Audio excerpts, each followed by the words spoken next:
Glycerol, which is also known as glycerin, has a wide range of uses. Some of the most common uses are in food products and pharmaceuticals. Biologically, glycerol is used for the storage of fat. The glycerol serves as a backbone and links to 3 different fatty acid molecules. The combination of the 3 fatty acids and the glycerol backbone is known as a triglyceride. The goal of this experiment is to break apart triglycerides, which are a major component of vegetable oils, and to recover the glycerol backbone. The method of producing glycerol this way is actually the traditional method of producing biodiesel from vegetable oil. However, I don't really have a use or interest in biodiesel, so this video is highly focused on the preparation and isolation of the glycerol.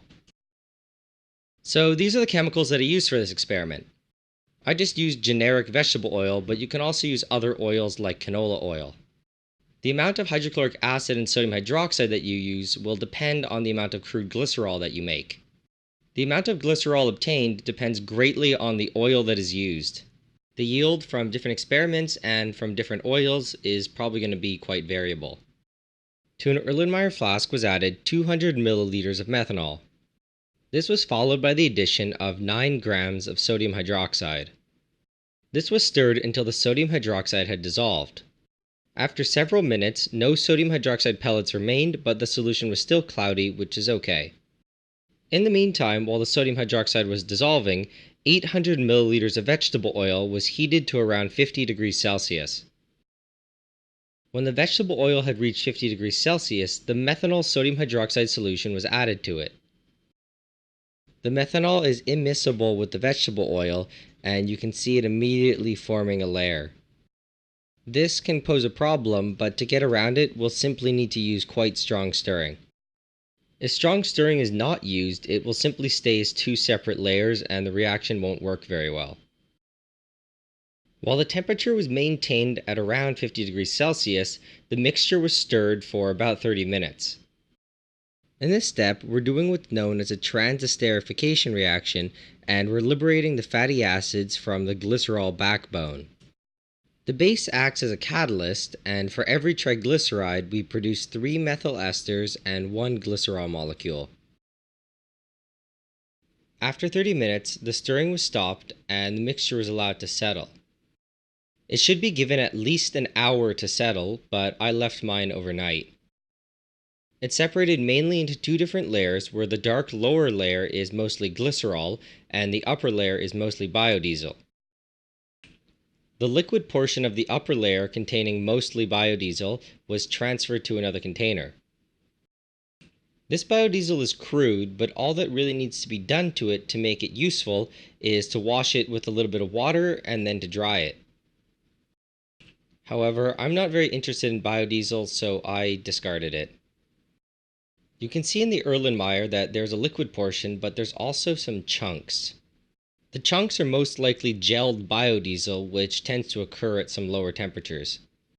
At the bottom of the Erlenmeyer, I'm left with a messy mix of the gelled biodiesel and the glycerin. To separate them, I added the entire mess to a beaker. Once it was in the beaker, it was stirred and the glycerin was allowed to settle at the bottom, and when the gelled biodiesel floated to the top, it was simply scooped off using the glass stir rod. At this point, I was left with an orange crude glycerin mixture. Using pH paper, the pH was tested and it showed that it was strongly basic. To the crude glycerin was added a total of 17 milliliters of 31.45% hydrochloric acid. The addition of the hydrochloric acid will react with the base to form water and salt, which you can see precipitating out. The addition of the acid will also regenerate fatty acids from their salt form. The goal in this step was to make it strongly acidic with a pH of around 1. After the solution had been acidified, the stirring was turned off and it was allowed to settle. This took a little while, but eventually the salt settled at the bottom, and you can see here that we actually have a layer that formed at the top. The upper layer is undesired fatty acid and must be removed. The mixture was transferred to a separatory funnel, leaving as much salt as possible at the bottom of the beaker. The layers were allowed to separate, and the lower layer was removed from the upper layer. As stated before, we want the lower layer, which contains the glycerin. My glycerin layer was a little bit cloudy because some of the salt from the beaker poured in. At this point, the pH of the solution was acidic, but we want the pH of the solution to be around that of glycerol, which is around 7.